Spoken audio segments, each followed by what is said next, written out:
감사합니다. 오늘 은혜가 불편해질 때라는 제목으로 하나님 말씀 증거하겠습니다.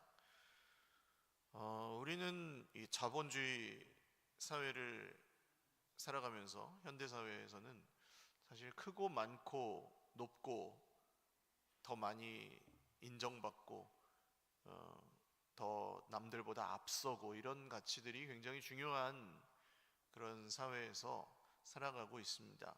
그러다 보니 그 욕심이나 아까 우리 영상을 보셨던 것처럼 인간의 무한 욕심을 무한히 긍정해주는 그런 시대, 또 마치 그것을 만족시킬 수 있는 것처럼 착각하게 만드는 그런 세상을 우리는 살아가고 있습니다.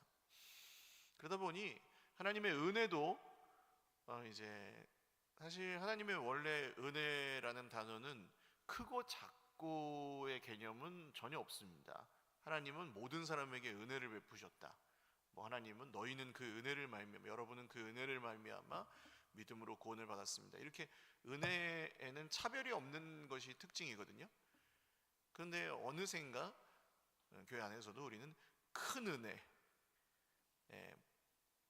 더 큰 은혜, 남들보다 더 큰 은혜, 저 사람은 은혜를 참 많이 받았는데 나는 은혜를 적게 받은 것 같다, 이런 언어를 쓰는 것도 사실 그렇게 이상한 일이 아니죠. 자주 쓰는 말이 되었습니다. 그럴 때 은혜가 불편해지죠. 다른 사람보다 내가 적게 은혜를 받은 것 같을 때, 혹은 저 사람에겐 주셨는데 나에겐 주시지 않는 것 같을 때, 이것들도 이제 이 세상을 살아오면서 우리에게 생긴 좀 왜곡된 우리 속의 상처들로부터 비롯되기도 해요. 제가 몇 주 동안 예배 시간에 여러 번 말씀드렸었는데, 어떤 사람이 칭찬을 받거나 인정을 받으면 그 칭찬과 인정은 명예욕과 관련되어 있거든요. 명예. 칭찬받으면 그리스도인들은 어떻게 해야 됩니까? 칭찬, 누가 이렇게 박수를 받을 일을 해가지고 칭찬 받았어요. 그러면 와 박수 쳐주고 저 사람 참 잘했구나, 그러고 축하해 주거나 또 같이 기뻐해 주거나 그러면 끝이에요. 그런데 이게 저 사람 와 칭찬받고 저렇게 인정을 해주면 내 속에 생기는 마음이 어떤 마음이 생길 때가 있죠? 왜 저 사람은 칭찬을 해주고 나는 안 해줘? 그 사람을 칭찬해 주는 건 나한테 못했다고 하는 얘기가 아니잖아요. 그런데도 그렇게 생각이 드는 거예요. 또는 지난번에 내가 이렇게 했을 때는 칭찬을 안 해줬는데 저 사람이 이렇게 하니까 칭찬해 주네? 이건 공평하지가 않아. 불공평해. 그래서 마귀 중에 제일 무서운 마귀는 어떤 마귀입니까? 섭섭마귀인 것 같습니다.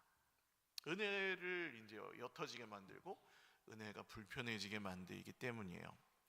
그래서 이런 은혜가 불편해질 때 우리가 다시 분별할 수 있는 좀 진리 안에 있는 기준이 굉장히 중요하다고 할 수 있겠는데요. 오늘 누가복음에 나오는 소위 탕자 비유라고 예수님이 해주신 이야기, 사실은 탕자 비유라기보다는 그런 탕자를 변함없이 사랑하시는 아버지의 이야기라고 할 수도 있겠는데, 이 이야기를 통해서 영적인 원리들을 몇 가지 찾아보려고 합니다. 첫 번째는 그렇게 은혜가 불편해질 때에 이익과 손해를 관계의 기준으로 삼지 말아야 한다는 것입니다. 이익과 손해를 관계의 기준으로 삼지 말아야 합니다. 오늘 이 이야기는 너무 다들 잘 알고 계시겠지만 그래도 모르시는 분들을 위해 잠깐 말씀드리면, 어떤 이제 아버지에게 두 아들이 있었는데 둘째 아들이 좀 폐륜하였던 거예요. 그래서 아버지의 유산을 미리 땡겨달라고 해서 그것을 돈으로 바꿔서 이웃나라에 가서 며칠 만에 그걸 다 탕진해버리고 이제는 노예 신세가 되어버렸습니다. 그래서 돼지를 치는 일을 했는데, 유대인들은 돼지 치는 일을 안 해요. 돼지가 율법적으로 부정한 짐승이었기 때문에. 근데 어쩔 수 없이 먹고 살려니까 그렇게 하게 됐는데, 그나마도 먹고 살지도 못하는 상황이 됐어요. 돼지가 먹는 쥐염 열매, 꿀꿀이죽도 먹고 싶은데 그게 없어서 못 먹을 정도로 가난해졌습니다.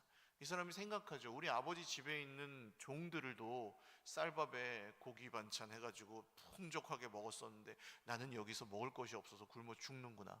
차라리 아버지께 그냥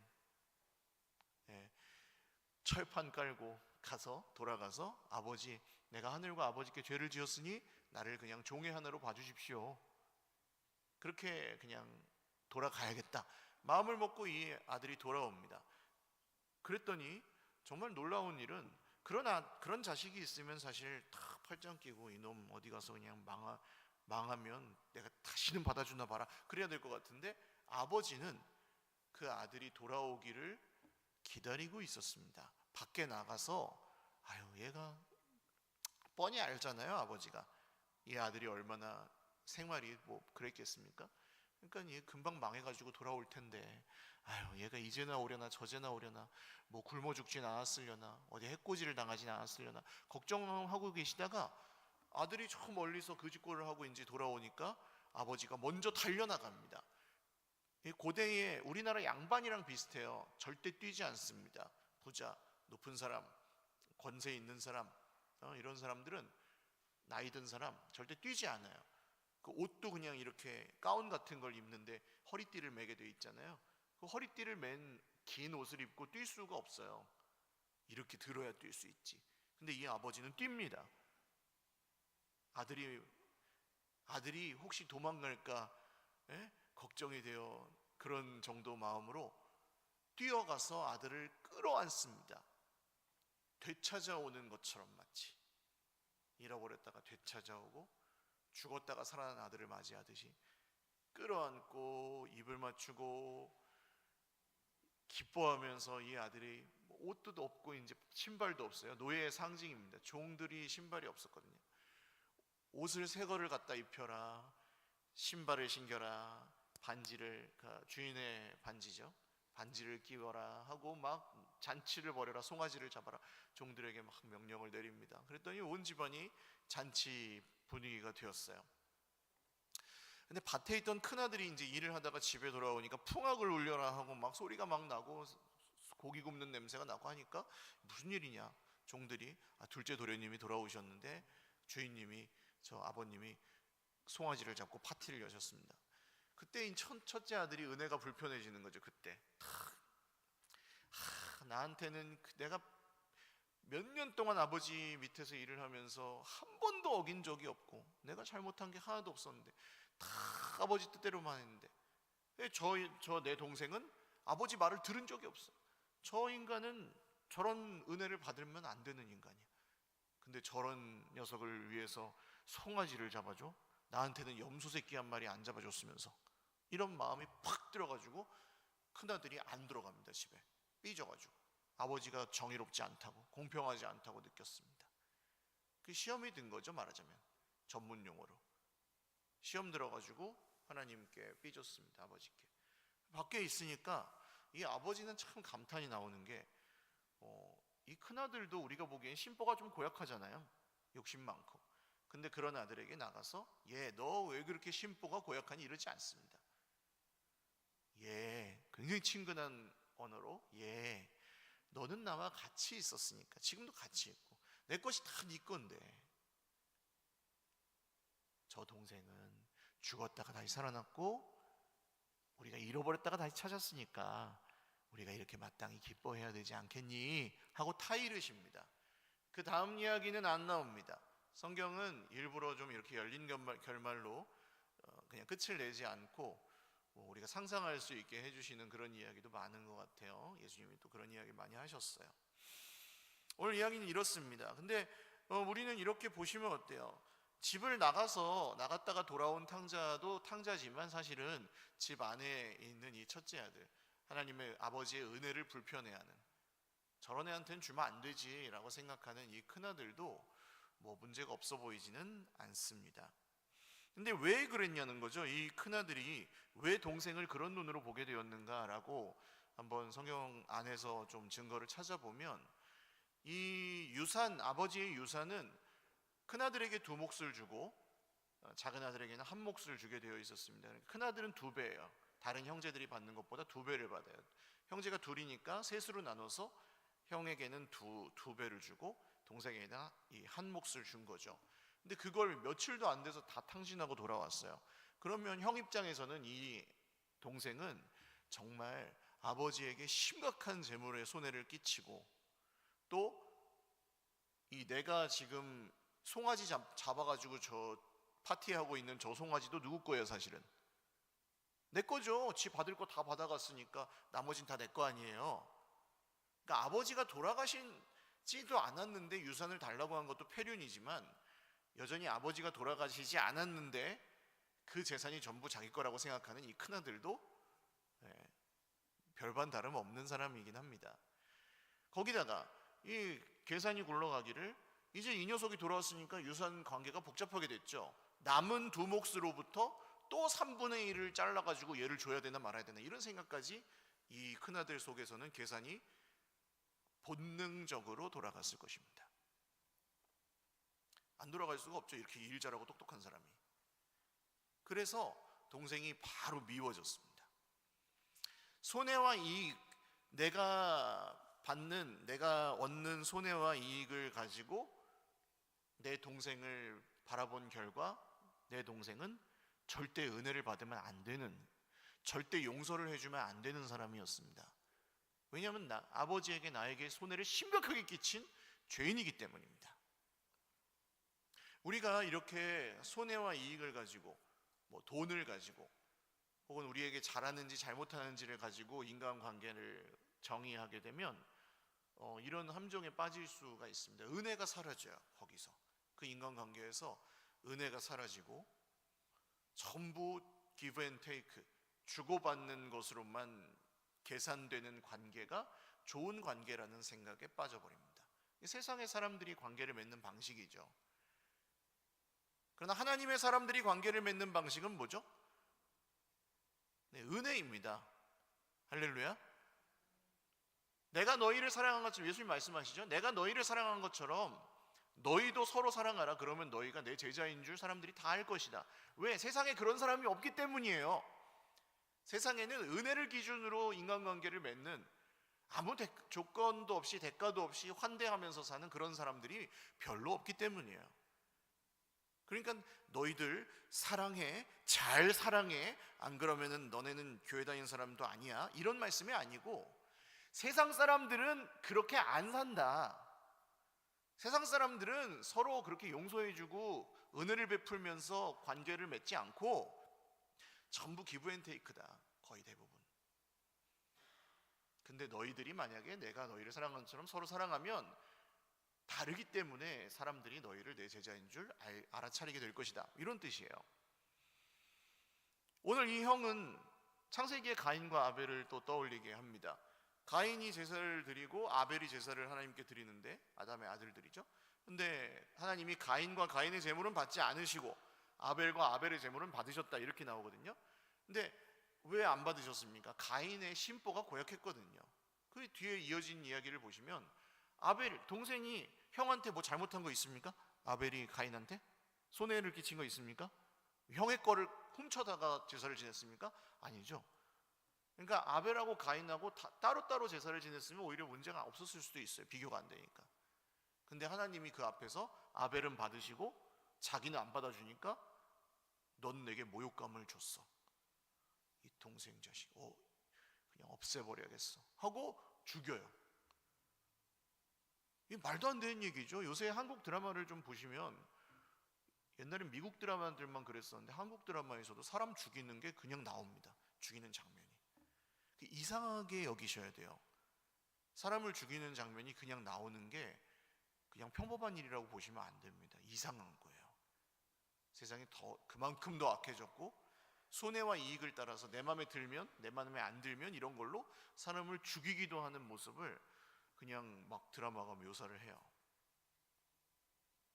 이 큰아들은 어쨌든 그 이익과 손해가 관계의 기준이 되었을 때 동생이 미워졌고 은혜가 사라졌습니다. 근데 이것은 사람과 사람 사이만의 관계가 아니라 하나님과의 관계에서도 적용이 됩니다. 하나님과의 관계에서도 이 큰아들은 내 건데, 하나님께 받은 아버지께 받은 이 내 재산, 근데 이걸 또 나눠줘야 돼? 이 송아지를 잡아줘?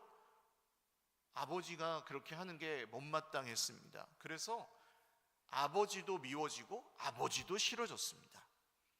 우리도 그럴 수 있습니다. 하나님 어떻게 저런 인간을 용서해 주실 수 있습니까? 말도 안 되죠. 어떻게 저런 사람을 성도로 인정해 주십니까? 말도 안 되죠. 하나님 어떻게 저렇게 못된 사람을 은혜를 주시고 무슨 용서를 해주신다고 하십니까? 불공평하신데요? 이렇게 생각이 들 때 신비하게도 하나님께 우리가 받은 은혜도 잊어버리게 됩니다. 우리 잘못한 게 없잖아요. 거기서 그 사람이 잘못한 사람이고, 그 사람이 용서 못 받을 사람이고, 그 사람이 자격 없는 사람이지, 그걸 그렇게 생각하는 나 자신은 그런 죄를 짓지도 않았잖아요. 그런데 신비하게도 하나님께 받는 은혜가 사라지고 시험에 들고 예배를 못 드리게 되고 기도도 안 되고 뭐 이런 일들이 벌어집니다. 너무너무 신비해요. 그래서 예수님이 이 땅에 오셨을 때 그 유대인들 중에 바리새인들, 율법교사들, 서기관들, 이런 사람들, 기록하는 사람들, 그런 사람들을 향해서 이 이야기를 해준 것이기도 해요. 정말 세리와 죄인들, 예수님은 그런 사람들과 함께 먹고 마시기를 즐겨하셨고, 그걸 늘 팔짱 끼고 뒤에서 감시하면서 어떻게 저런 인간들이랑 같이 밥을 먹냐, 어떻게 저런 인간들한테 구원이 임했다고 무슨 뭐 치유해주고 그러느냐, 공평하지 않다는 거죠. 그렇게 보았던 바리새인들은 주님이 의롭다고 하지 않으셨습니다. 이 아들은 스스로는 의롭다고 생각하지만 사실 내 손해와 이익에 너무 민감하고 계산에 민감한 나머지 하나님의 은혜는 잃어버렸던 사람이라고 할 수 있겠습니다. 그렇다면 어떻게 해야 될까요? 이게 두 번째 이야기인데, 보고 싶은 대로 보고 믿고 싶은 대로 믿기를 멈추어야 합니다. 보고 싶은 대로 보고 믿고 싶은 대로 믿는 것을 멈추어야만 합니다. 이 아들은 자기가 보고 싶은 대로 보고 믿고 싶은 대로 믿으면서 그것이 옳다고 믿는 사람이었습니다. 사실은 실상은 옳지 않은데, 우리도 삶에서 그런 함정에 빠질 수 있습니다. 예를 들어서 하나님께서 저 사람의 기도는 너무 빨리 들어주시는 것 같아. 근데 나는 안 들어주시는 것 같아. 그럼 어떻게 되죠? 하나님이 저 사람은 사랑하고 나는 좀 덜 사랑하거나 안 사랑해, 날 미워해, 그렇게 오해를 하게 됩니다. 나에게는 저 사람은 참 무슨 은사를 주셨는데 나한테는 안 주셨어. 저 사람은 참 뭘 잘하는데 나는 잘 못하는 것 같아. 하나님께서 이거 뭔가 실수하신 것 같아. 공평하시다더니 거짓말이야, 이런 생각이 듭니다. 사실이 아닌데요, 그것이. 근데 그것을 사실로 믿어버려요. 눈에 보이는 결과물들 가지고. 오늘 이 첫째 아들은 그런 실수를 했는데, 어떤 실수입니까? 아버지, 나는 평생 아버지 명령을 거스른 적이 없어. 나는 의롭잖아요. 나는 잘못한 게 하나도 없어요. 사실은 아니죠. 나도 아버지가 돌아가시지 않았는데도 이 재산이 전부 내 거라고 착각하고 있어요. 말만 안 할 뿐이지. 그걸 실제로 이렇게 받들어 가지만 않았을 뿐이지, 동생하고 똑같은 사람이에요. 나도. 또 아버지, 송아지 저 녀석에게는 송아지 창녀와 함께 살림을 없애버린 저 녀석에게는 송아지를 잡아주면서 나한테는 친구들하고 먹으라고 염소 새끼 한 마리 잡아준 적이 없으시잖아요. 쟤를 더 사랑하는 거 아니에요? 아니죠. 아버지가 말합니다. 송아지 100마리 아니고 1000마리도 네가 다 잡아먹어도 돼. 왜? 너는 나와 함께 있었으니까 네 거야. 다 네 거야.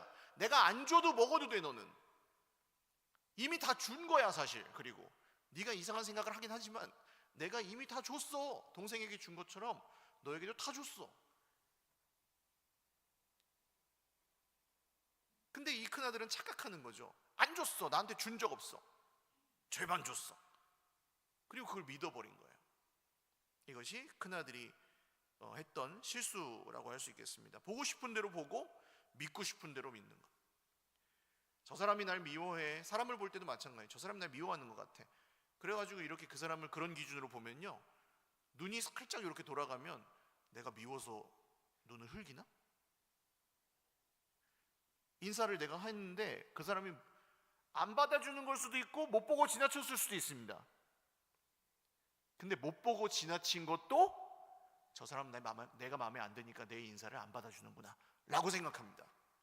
보고 싶은 대로 보고 믿고 싶은 대로 믿는 거죠. 사람이 가족들도 마찬가지예요. 가족들 중에 누군가가 나를 이렇게 좀 홀대하는 것 같다 그러면, 그래, 제가 나를 무시하기 때문에 저런 행동을 하는구나. 그래, 제가 나를 싫어하기 때문에 나에게 이런 행동을 하는구나. 전부 그렇게 보이는 거예요. 실상 그렇지 않을지라도. 그럼 그렇게 믿고 나면 어떻게 됩니까? 무슨 얘기를, 사실은 그런 게 아니에요, 아무리 변명을 하고 아무리 사과를 해도 통하지 않습니다. 내가 미워서 그랬잖아. 너 내가 싫어서 그랬잖아. 하나님 아버지와의 관계에서도 비슷합니다. 하나님께도 이런 오해가 쌓이고 그런 오해를 한번 사람이 믿어버리게 되면은 하나님이 나를 미워해가지고 이렇게 하신다. 하나님은 우리가 잘못하면 뭐 이렇게 그냥 그냥 현세에서 심판하셔가지고 그냥 벼락을 내리시듯 재앙을 내리시는 분이다. 그렇게 생각하는 오해를 하게 됩니다. 보고 싶은 대로 보고 믿고 싶은 대로 믿기를 멈추기 위해서는 그러면 어떻게 해야 될까요? 아버지의 음성을 들어야 합니다. 말씀을 보셔야 합니다. 말씀을 들으셔야 됩니다. 하나님은 우리에게 말씀하셨습니다. 우리 모든 사람들에게 하나님은 은혜를 주셨습니다. 하나님이 세상을 이처럼 사랑하사 독생자를 주셨으니, 할렐루야, 세상을 향해 독생자를 주셨습니다. 온 세상, 인간뿐만도 아니고 온 피조물을 향해 독생자를 주셨다고 말씀합니다. 한 사람도 그 독생자를 주신 은혜에서 벗어나는 사람이 없습니다.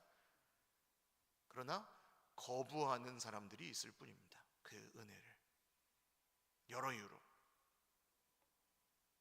어떤 분들은 왜 성경엔 이 사람은 병도 고쳐주고 이 사람은 죽은 사람도 살려주고 나사로 같은 사람, 이 사람은 다 복받게 해주고 나는 왜 안 줘? 라고 비교하시면서 하나님 불공평하신 분이라고 믿기도 합니다. 그런데 잘 생각해 보시면 말씀에도 예수님이 2000년 전에 오셔가지고 온 세상에 죽은 사람을 살리신 게 아닙니다. 그냥 살려야 될 사람을 살리시고 만난 사람들 중에 살아난 사람이 있을 뿐입니다. 모든 병자를 고치시지 않았습니다. 만난 사람들 중에서 고치신 분이 몇 명 있을 뿐입니다. 모두 부자가 되게 해주지 않았습니다. 아브라함과 이삭과 야곱은 부자였지만 바울은 거지였습니다. 바울 선생님은 가난했습니다. 공평하신 하나님이 무슨 사회주의도 아니고, 사회주의죠 그게, 이제 모든 사람에게 다 공평하게 다 줘야 된다, 이게 사회주의잖아요. 좀 왜곡된 의미의. 하나님 그런 사회주의 하나님이 아닙니다.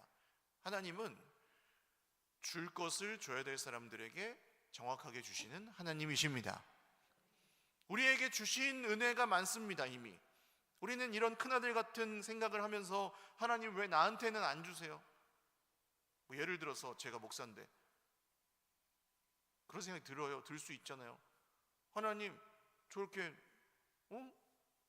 나보다 설교도 못하고 나보다 잘생기지도 않았고 나보다 인성도 좀 더럽고 그런 목사님들은 막 좋은 차 타고 다니는데 왜 저는 좋은 차 안 주세요? 이러면 여러분 저를 어떻게 보시겠어요? 아유, 목사님이 너무 세속적이구만, 이렇게 보실 거 아니에요. 하나님이 그럼 저한테 은혜를 안 주신 겁니까? 좋은 차 안 주셨으니까? 아니잖아요. 상관없어요. 하나님의 은혜와는. 그게 말씀에 적혀 있습니다. 우리를 사랑하셔서 아들의 생명을 십자가에 못 박아서 죽게 하셨습니다.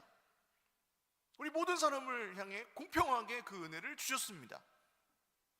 근데 우리가 우리 형편을 보다 보면 하나님 날 사랑하지 않으시는 거 아니야? 우리에게 재앙을 내리신 거 아니야? 이런 생각이 드는 것 뿐이에요. 느낌이. 그럴 때 어떻게 돌아가야죠?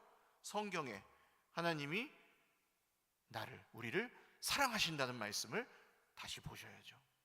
아버지가 오늘 말합니다. 내가 너를 홀대한 게 아니란다. 너는 항상 나와 함께 있으니 너는 내 것이 다 네 것이고 난 너에게 다 줬어. 근데 쟤는 죽었다가 살아난 거나 마찬가지고 저 세상에 빼앗겼다가 다시 찾아온 애잖아. 오늘 잠깐 이렇게 잔치하는 것도 네가 그렇게 섭섭해하면은 애야, 내가 너에게서 오히려 섭섭하단다, 이런 뜻이에요. 아버지가 말합니다. 난 똑같이 사랑해. 얘도 사랑하지만 너도 참 사랑한단다. 그러면 이 말을 듣고 큰아들은 어떻게 해야 될까요? 자기 속에 있는 오해를 풀고 아버지가 날 사랑하신다는 말이 진짜구나 라고 받아들이면 되는 거예요. 한번 해볼까요? 성경에 하나님이 우리를 사랑하신대요. 성경에 하나님이 우리를 사랑하신대요. 한번 따라하십시오. 사랑하신대요. 내 인생에 좀 안 좋은 일이 생겼어. 그럴 때는요? 그럴 때는 안 사랑하시는 거예요? 안 사랑하시는 거예요? 아니에요. 사랑하시는 거예요. 성경에 하나님이 우리를 사랑하신대요. 내 인생에 안 좋은 일이 생길 때 오히려 더 그 은혜 가운데로 들어가셔야지 살아요. 거기서 멀어지시면 시험이 더 커지고 길어져요. 오늘 이 또 마지막 세 번째로 나눌 말씀은 주변에 머물지 말고 이 은혜가 불편하지 않으려면 주변에서 머물지 마십시오. 잔치에 함께 들어가서 참여하십시오. 이제 아직 목련도 피지만 눈도 오는 이상한 날씨를 우리 3월 말에 보내고 있지만 조금 있으면 금방 더워질 겁니다. 휴가도 가셔야 되겠죠. 그럼 바닷가에 가셨는데 바닷가에 가면은 거기서 이제 여러 부류가 있지만 이제 살짝 그러니까 옷을 안 가져오셨거나 뭐 이래서 살짝 그 발에다 바닷가 파도에다 물 저 발만 살짝 담아. 그러다 옷이 보통 어떻게 되죠? 옷이 젖어요. 그러면은 이거는 피서를 한 것도 아니고 안 한 것도 아니고 옷은 젖었으니까 찝찝하고 그죠? 그럼 어떻게 해야 됩니까? 차라리 그 피서를 즐기려면 물속에 풍덩 들어가셔야 됩니다. 그게 맞는 거예요. 하나님의 은혜 가운데로 풍덩 하고 들어가셔야 돼요. 오늘 이 큰아들이 안 들어갑니다. 안 들어가고 기뻐하지도 않습니다. 그런데 위에 보시면 종들 23절 24절 보시면 살찐 송아지를 끌어다 잡으라 우리가 먹고 즐기자 내 아들은 죽었다가 다시 살아났고 잃었다가 다시 얻었노라 하니 종들이 즐거워하더라. 종들은 즐거워해요. 오히려. 근데 형은 즐거워하지 않아요. 이게 또 정말 신비한 원리가 있는 거죠. 거기서 잔치 자리에 안 들어가잖아요. 종만도 못한 아들이 되는 거예요. 종만도. 종들은 기뻐하는데요. 종들은 그 둘째가 돌아온 걸 기뻐하는데 첫째는 종만도 못해. 아버지의 은혜를 못 누려요. 아버지의 그 사랑을 못 누려요. 아버지가 사랑을 아무리 사랑한다 해도 소용이 없는 그런 삶을 살아요. 그 이후로도 계속 이런 식으로 잔치에 참여하지 않고 계속 그 동생을 향한 미움을 풀지 않고 살면 어떻게 됩니까? 그의 인생은 천국이에요, 지옥이에요?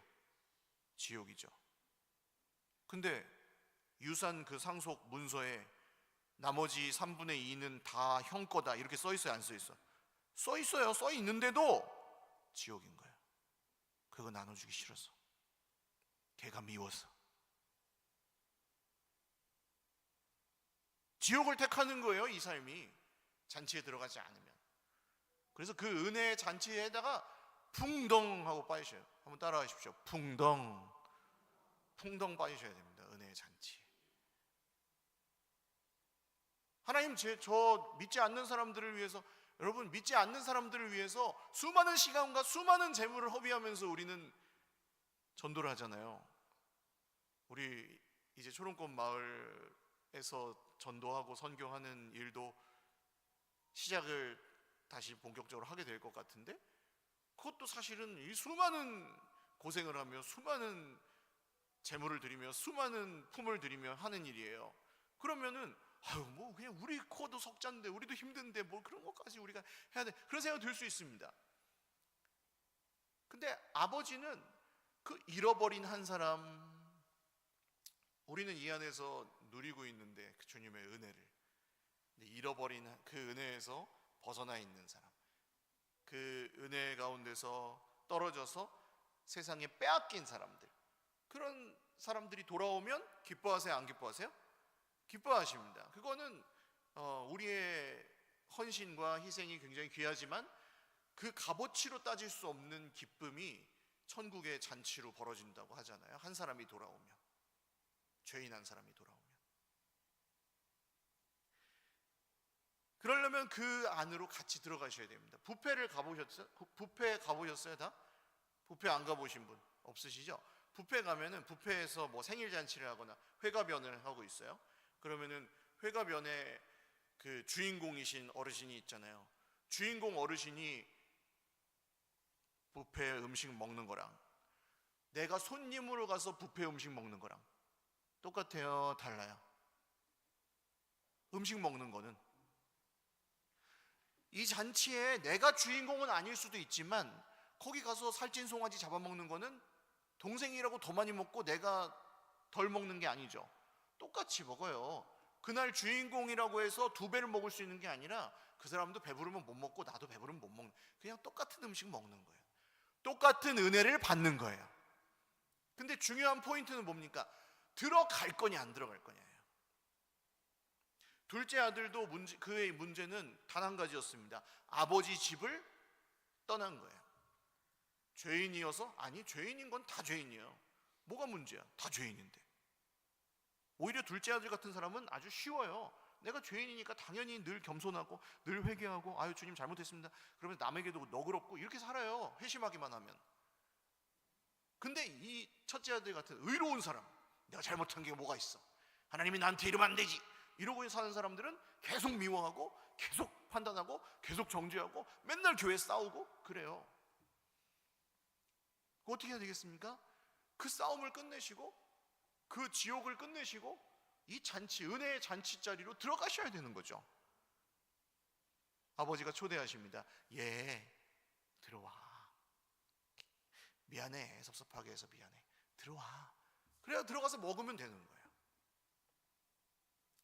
오늘 혹시 하나님의 은혜가 어떤 이유로든 불편해지신 분들이 계시다면, 시험에 드셨던 분들이 계신다면, 하나님이 저 사람에게는 은혜를 많이 주는 것 같은데 나에게는 안 주시는 것 같아서, 혹은 내 인생이 너무 힘들고 고단해서 그런 시험과 상처를 갖고 계신 분들이 계시다면, 하나님의 은혜의 잔치 자리로 주변에 더 이상 머물러 계시지 마시고, 저 잔치는 그 사람을 위한 것이기도 하지만 나를 위한 것이기도 함을 믿으시고 잔치로 들어가시기를 주님의 이름으로 축원을 드립니다. 말씀을 맺습니다. 여러분, 이익과 손해를 관계의 기준으로 삼으면 세상 사람들이 관계 맺는 거와 다르지 않습니다. 하나님을 볼 때도 오해할 수밖에 없게 됩니다. 보고 싶은 대로 보고 믿고 싶은 대로 믿으면 늘 하나님께 원망과 불평거리만 쌓이게 됩니다. 그러므로 그런 모든 우리 장애물을 좀 걷어내시고 좋은 마음으로 오늘 새로 태어난 것처럼 하나님의 은혜 잔치자리에 함께 참여하셔서 풍성히 그 생명을 누리시기를 주님의 이름으로 축원을 드립니다. 같이 찬양 드리고 기도하겠습니다. 아까 드렸던 찬양 한번 같이 부르시고 기도하죠.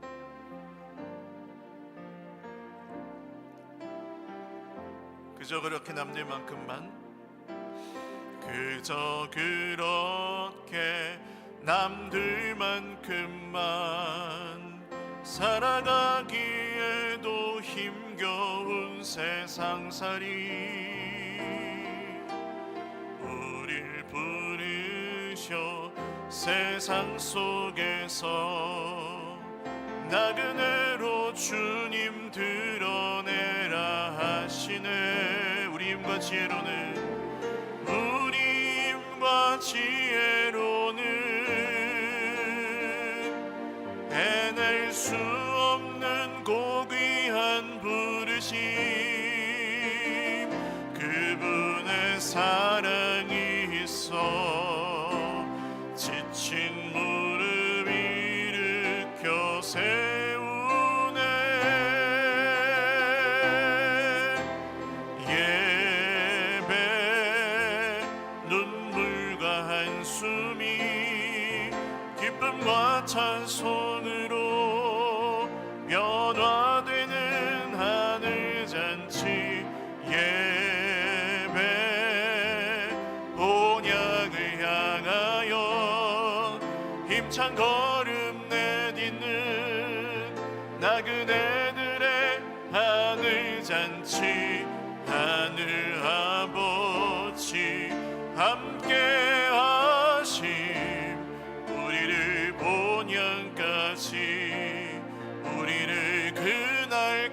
아버지 붙드시니 목소리로만 예배 눈물과 한숨이 기쁨과 찬송으로 변화되는 하늘잔치 예배 본향을 향하여 힘찬 걸음 내딛는 나그네들의 하늘잔치 하늘 아버지 함께 하심 우리를 본향까지 우리를 그날까지 붙드시리.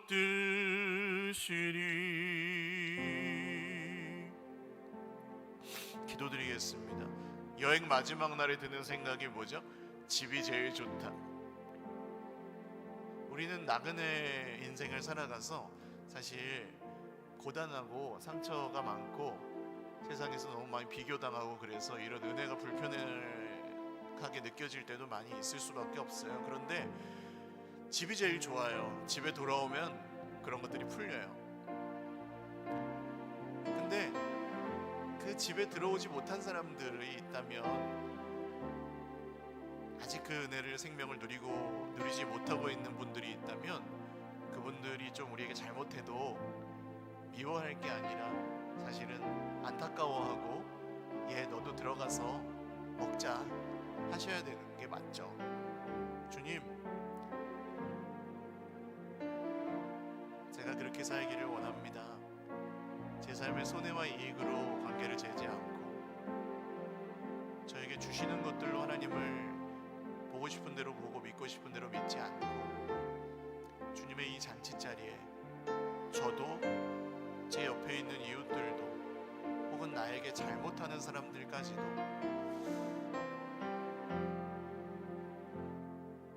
제가 그 잔치 자리에 함께 초대하고 사랑하고 함께 먹고 마시기를 원하오니 주 우리의 인생을 우리의 삶을 은혜가 불편한 인생이 아니라 두 팔 벌려 은혜를 사모하고 환영하는 인생으로 바꾸어 주시옵소서.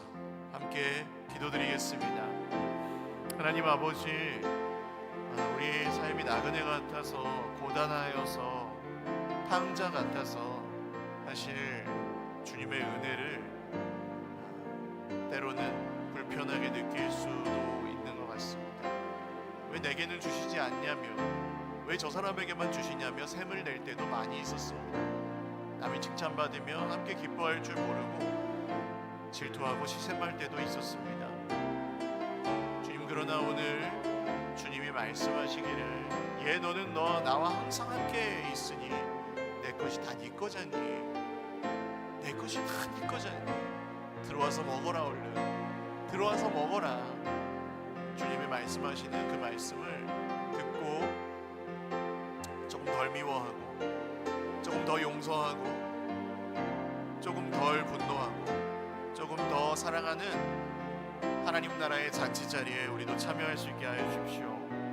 주님, 집이 제일 좋습니다. 우리는 집 안에 있으니 사실 그것을 누리지 못하는 사람들에게 혹시 주님의 관심과 주님의 사랑이 더 향하고 있는 것처럼 보일 때에 너무 섭섭해하지 않게 하여 주십시오. 그리고 안타까운 마음으로 우리 잃어버린 동생들을 잘 찾아 주님께로 이끄는 형, 누나, 오빠, 언니들이 다 되게 하여 주십시오. 참 좋으신 주님, 우리도 오늘 여기 말씀에 나오는 둘째 아들처럼 혹은 첫째 아들처럼 탕자였습니다. 그런데 좋으신 주님이 우리의 참 형이 되셔서 주님의 집으로 우리를 이끌어 주셨고, 또 이제는 우리도 저 밖에서 쥐염 열매를 주워 먹으며 하나님의 이 풍성한 은혜를 누리지 못하고 살아가는 누군가의 형이나 누나나 언니나 오빠가 되어주라고 말씀하십니다. 이 잔치자리에 우리가 초대하여야 할 사람들, 이 잔치자리에 정말 주님이 송아지를 잡으며 잔치를 벌이시며 기뻐하실 그런 사람들을 우리가 잘 이끌어 줄 수 있도록, 조금 덜 미워하고 조금 더 용납하고 용서할 수 있도록 우리를 하늘나라 잔치자리에 참여하고 풍성하게 그것을 누리게 하여 주십시오. 우리가 먼저 누리지 못한다면 사실 우리 속에 기쁨이 없는 것을 그들도 알 것입니다. 주님, 우리 마음에 성령님께서 기쁨을 회복시켜 주시고 눈물과 한숨이 예배와 찬송으로 변화되게 하시고 우리의 약함과 미련함을 통해 오히려 주님의 나라가 더욱 선명하게 드러나는 그런 공동체를 계속해서 우리가 세워가게 하여 주시옵소서. 사랑하는 형제자매들의 마음에 이 은혜가 불편하여 혹시 그 삶을 정말 힘들게 보내고 있는 우리 형제자매들이 있다면 주님 그 은혜를 편안하게 받아들이고 풍성하게 누리고 함께 누리는 법을 잘 배워가면서 주님이 주시는 복과 생명을 함께 상속하는 공동 상속자들이 다 되게 하여 주시옵소서. 감사하옵고 예수님의 이름으로 기도 올리옵나이다. 아멘. 우리 다 함께 주님께 영광의 박수 올려드리겠습니다. 다 같이 일어나셔서 방금 드렸던 찬양 후렴하고 예배 마치겠습니다. 예배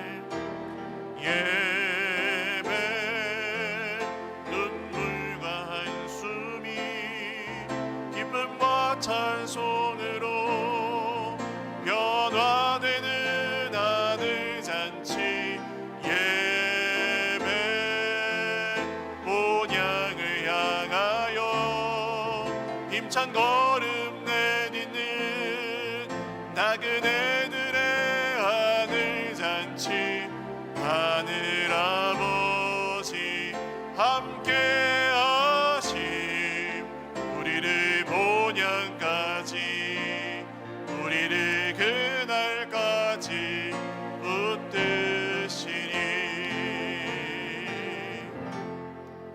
우리 마지막으로 한 번만 인사 나눌까요? 옆에 계신 분들에게 형 나 좀 잘 좀 봐줘, 언니 나 좀 잘 좀 봐줘요. 시작.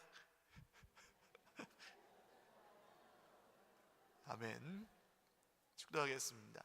이제는 우리 구주 예수 그리스도의 무한하신 은혜와 하나님 아버지의 신실하신 사랑과 성령님의 교통 충만 위로 역사하심이 오늘 그렇게 아버지 집에서 함께 풍성한 은혜를 누려갈 우리 모든 형제 자매들 머리 위에와 또한 가정과 자녀손들 머리 위에와 이렇게 정말 차별 없이 주시는 하나님 아버지의 은혜를 의심하지 않고 함께 누리고 함께 받아가는 것을 목적으로 계속해서 세워져갈 우리 서일교회 공동체와 한국교회 세계열방 가운데 모든 교회 위에 영원토록 함께 있을지어다.